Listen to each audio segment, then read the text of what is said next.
Voilà, donc nous regardons un deuxième chapitre sur la régulation des échanges internationaux. Donc on avait vu dans un premier chapitre des échanges internationaux multipolaires.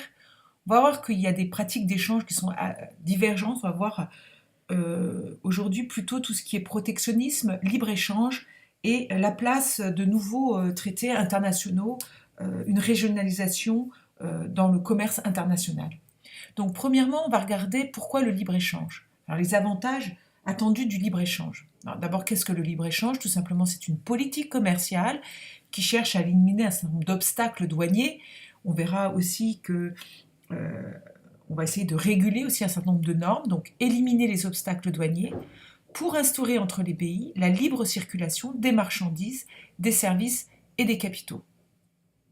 Alors, il y a les partisans du libre-échange. Vous savez que, en ce moment, l'actualité nous ont beaucoup parlé des dangers du libre-échange, des dangers du protectionnisme, à la fois et aussi leurs avantages.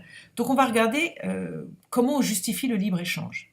Eh bien, le libre-échange commence par se justifier parce que c'est une politique dans laquelle, eh bien, tout simplement, les pays vont se spécialiser là où ils sont les meilleurs. Donc, je me spécialise dans un certain nombre de métiers et de produits que je peux exporter parce que c'est là où je suis les meilleurs, les plus compétitifs. En revanche, je vais acheter, donc importer des biens et des services là où je vais être moins compétitif. Donc, la justification, ça va être de dire que le raisonnement, c'est que je vais acheter des produits moins chers. Certes, ça va détruire des emplois nationaux, mais ça va me permettre aussi de réaliser un certain nombre d'économies, parce que je peux utiliser ces produits en vue d'une production finale. Donc, je peux faire, si je suis un entrepreneur, eh bien avoir dans mes composants des coûts moins chers. Ou si je suis tout simplement consommateur, eh bien j'achète des produits moins chers. Cela me permet d'augmenter mon pouvoir d'achat, de créer de l'emploi dans d'autres secteurs nationaux. Le problème, c'est la vitesse de destruction des emplois est-elle plus rapide ou moins rapide que celle de la création d'emplois? Donc vous voyez, les libre-échangistes, ceux qui sont vraiment favorables au libre-échange, vont dire que la concurrence favorise une baisse des prix, la baisse des prix favorise la hausse du pouvoir d'achat, qui favorise la hausse de la demande et donc la croissance. La concurrence, elle, favorise aussi le libre-échange, hein, si j'abaisse les barrières douanières. Donc j'augmente la taille des marchés, donc je réduis mes coûts, hein, mes coûts fixes, hein, et du coup, je fais des économies d'échelle, je baisse mes prix. La baisse des prix permet d'augmenter la demande et donc d'augmenter à nouveau la croissance.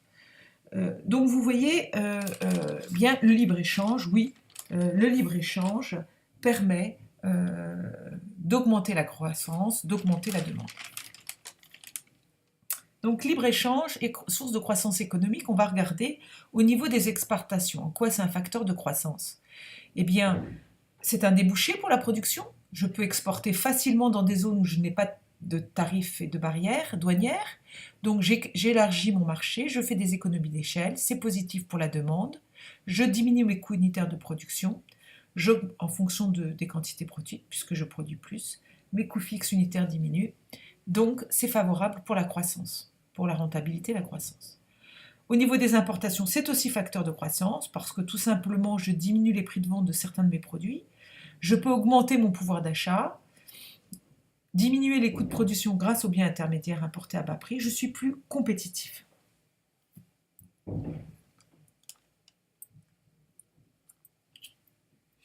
Donc vous voyez, en 1918, il y a un pharmacien parisien qui a imaginé des bouchons d'oreilles en cire pour permettre à une de ses clientes de mieux dormir. Donc c'était, vous savez, l'entreprise Kies, hein, les boules Kies. Donc aujourd'hui, elle est près de Paris, près de Palaiseau. Elle fait 5 millions d'euros à l'exportation, soit un quart de son chiffre d'affaires. Donc pour elle, c'est tout à fait essentiel de pouvoir aller sur les marchés étrangers. Ça fait partie de leur ADN. Et aujourd'hui, ils utilisent la possibilité d'aller sur le marché japonais. Alors maintenant, on va voir le protectionnisme. Alors le protectionnisme, qu'est-ce que c'est? Eh bien, vous en avez beaucoup entendu parler avec l'arrivée de Trump au pouvoir. C'est une doctrine qui est opposée au libre-échange. Ses partisans pensent qu'il est préférable de limiter ou de protéger des échanges avec l'extérieur. Comment on pratique le protectionnisme? Eh bien, soit on met des barrières douanières. La modalité, c'est on applique des droits de douane aux importations. soit on met des barrières non tarifaires, donc qui sont de plus en plus nombreuses, on contingente, c'est-à-dire on limite le volume d'importation. Au-dessus d'un certain contingentement, eh bien, on n'accepte plus ce type de produit. On met des quotas, donc pour qu'une fraction de la demande nationale soit couverte effectivement par les importations, mais que le reste soit fait par la demande nationale. Il y a un certain nombre d'autres normes qui s'appliquent, ce sont des normes sanitaires, des normes de certification. On va subventionner les producteurs nationaux, donc ce qui va permettre d'avoir des prix compétitifs par rapport à l'étranger. Voilà, un certain nombre donc, de barrières qui ne sont pas tarifaires et qui sont, sur lesquelles aujourd'hui les personnes se battent pour pouvoir exporter dans différents pays. Alors, est-ce que ces pratiques protectionnistes, est-ce qu'elles sont justifiées? Donc c'est un moyen de se défendre, effectivement rendre sa grandeur à l'Amérique. America Great Again, le slogan de la campagne de Donald Trump. Il avait menacé d'augmenter de 40% ses droits de douane avec la Chine et de 35% ceux avec le Mexique. C'est un mouvement qui ne se limite pas aux États-Unis mais dans le monde entier, et ça date de décembre 2016.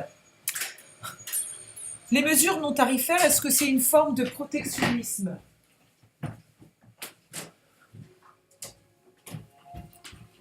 Alors vous voyez, il y a une certification de produits, qui est une forme de protectionnisme.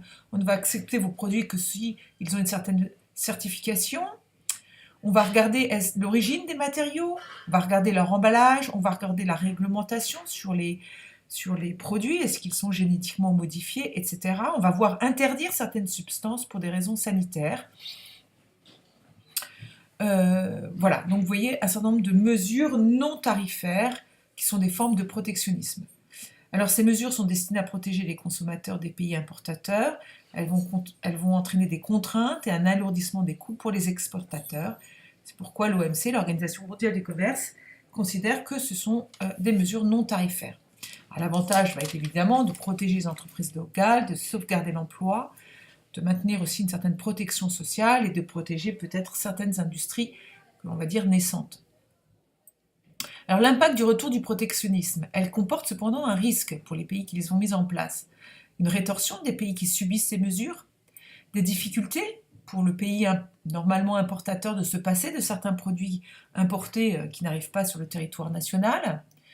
Donc ça va limiter le choix des consommateurs et ça va être des risques de mesures de rétorsion des autres pays.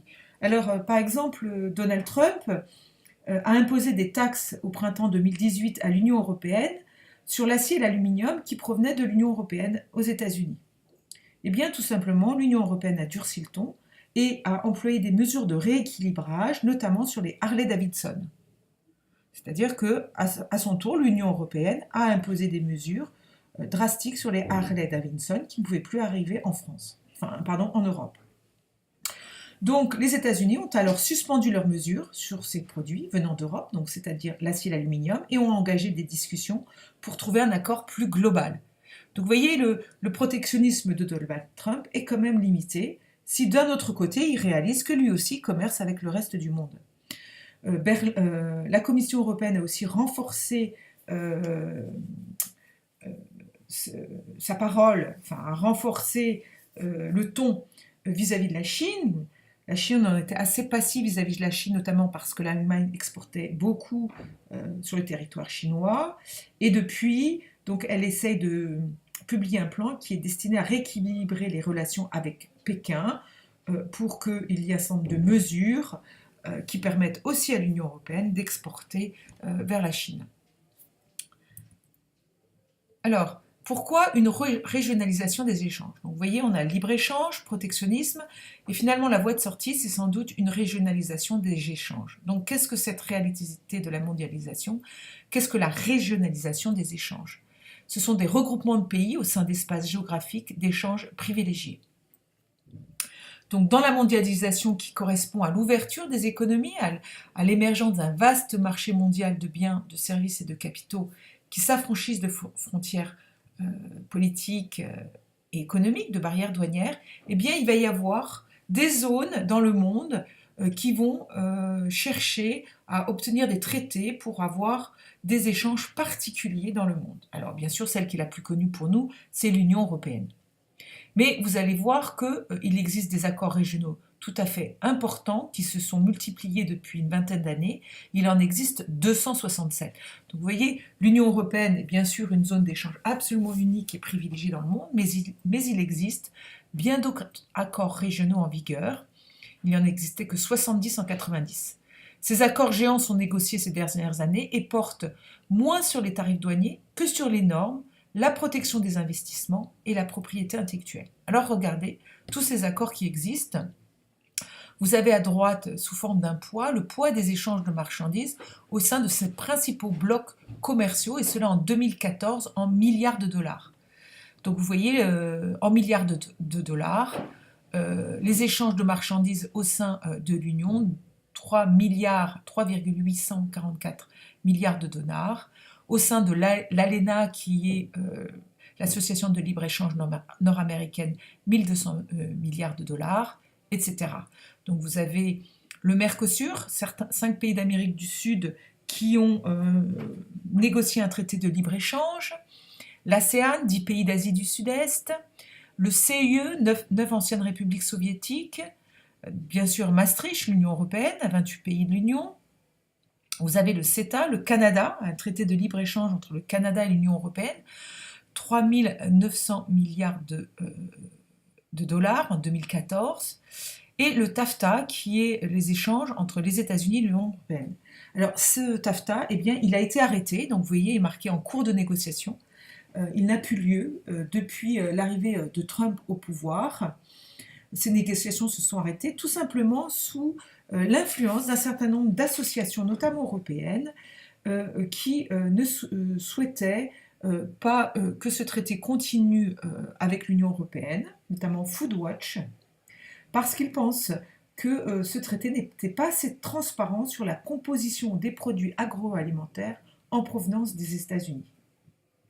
Donc ils ont dit, nous on est d'accord pour qu'il y ait des échanges, mais on veut savoir le niveau de pesticides des produits importés, le niveau de transformation aussi au niveau génétique, les OGM. Donc des lobbies qui font pression pour que les normes sociales, environnementales figurent dans les accords. Donc, vous voyez, c'est tout à fait intéressant de voir l'importance aujourd'hui de ces groupes de pression qu'ils souhaitent des accords, mais que ces accords soient transparents et qu'on sache, qu'on mette des normes sur ce qui est importé. Alors, est-ce que la régionalisation est compatible avec la mondialisation? D'un côté, une économie ouverte, un vaste marché mondial de biens, et puis de l'autre côté, des traités plus régionaux, plus particuliers. Alors, ces accords sont compatibles parce qu'ils vont, on l'a vu dans le graphique d'avant, ils vont bien sûr doper les importations en provenance de pays tiers et vont limiter les effets négatifs d'une libéralisation complète du commerce international. On sait que des secteurs industriels ont pu être sinistrés, notamment en France. Dans les années 80, la fabrication de chaussures, c'était 55 000 salariés. Aujourd'hui, c'est plus que 5 000 salariés. Mais dans les métiers du cuir, on voit que la filière française emploie 130 000 personnes dans l'Hexagone et elle s'est adaptée à la mondialisation, en particulier par l'industrie de la maroquinerie, du luxe vers les pays asiatiques.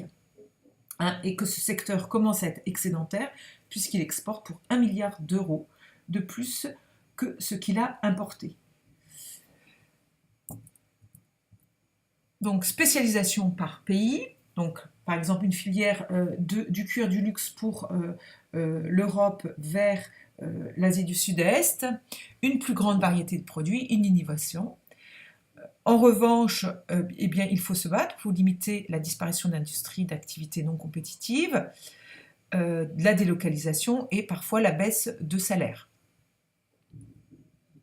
Alors l'Union européenne, c'est effectivement la zone d'Europe la plus privilégiée, la plus intégrée. Aujourd'hui, les principaux partenaires commerciaux de l'Union européenne en 2018 étaient les États-Unis, avec 17% du commerce total de biens, la Chine avec 15% et la Suisse avec 6%. Donc hors échange intracommunautaire. Ça, c'est une source qui date de 2018. Voilà, donc les avantages du marché intérieur, donc on revient sur l'Union européenne qui représente la zone d'échange privilégiée la plus intégrée. Les avantages pour les ménages et les entreprises, libre circulation des biens, de marchandises, des personnes et des capitaux. Vous savez qu'on reconnaît les diplômes. Aujourd'hui, il y a le format LMD, licence, master, doctorat. Vous allez dans un pays de l'Union européenne, eh bien, on va vous valider des crédits. Vous rentrez en France, eh bien, vous pouvez continuer votre cursus scolaire. Il y a des prix plus avantageux, possibilité de vivre, de travailler, de voyager dans les pays de l'Union européenne. L'euro, qui est une monnaie unique, qui est un outil essentiel bien sûr de l'intégration européenne, qui favorise les échanges intracommunautaires, ça permet d'abolir les fluctuations des monnaies, disparition des commissions de change, comparaison de prix pour les consommateurs, que j'aille, aujourd'hui je vais en Irlande ou au Portugal, je peux comparer clairement mon voyage, ce que je consomme, ce que j'importe. La protection des économies contre les turbulences financières parce que c'est un environnement stable entre les États membres. Donc l'Union européenne, c'est effectivement la première puissance commerciale du monde. Elle a tout à gagner d'une croissance de ses échanges avec les pays tiers. Elle dégage un excédent commercial de 2 milliards d'euros par an. Nous sommes le premier partenaire commercial de 80 pays dans le monde et cela effectivement ouvre des possibilités pour faire valoir des valeurs et des intérêts. Voilà ce que dit l'Union européenne, que la politique commerciale c'est l'un des principaux outils pour nous affirmer à l'échelle mondiale et pour peser. L'Union européenne accorde aussi des préférences commerciales aux 48 pays les plus pauvres de la planète pour leur permettre de se développer. Donc le commerce fait partie des compétences exclusives de l'Union. Elle s'applique à tous les États membres de la même façon. C'est la conséquence d'un seul et grand marché unique. Le commerce international est conforme, permet et bénéfique à tous. Il favorise la croissance et l'emploi. Il accélère la diffusion de l'innovation. Il fait baisser les prix des produits manufacturés dans les pays émergents. Il permet la croissance des échanges et il a permis de faire sortir plus d'1 milliard d'humains de la pauvreté. Donc on peut dire que cet accroissement, cette intégration économique et c'est très important, est un facteur de paix. Donc pour finir, je dirais qu'il y a un nouveau traité, le traité avec le Japon et l'Union européenne, qui est en vigueur depuis le 1er février 2019. Il réunit 635 millions de consommateurs, il représente un tiers du PIB mondial et il couvre 40% des flux mondiaux des biens et de services. Donc c'est un accord de nouvelle génération, c'est-à-dire un accord qui organise la suppression progressive des droits de douane, mais qui couvre aussi de nombreux autres sujets, l'alignement des normes, l'ouverture du marché des services, l'accès au marché public, la protection de la propriété intellectuelle. Donc on voit bien que finalement, dans l'ensemble des relations économiques, ce n'est pas seulement des relations économiques bilatérales, mais c'est plutôt des échanges de biens, pas seulement des échanges de biens et de services, mais tout un autre accès au marché, notamment au marché facteur de paix qui est ici en jeu. Voilà, donc voilà pour ce cours assez long sur les échanges à nouveau.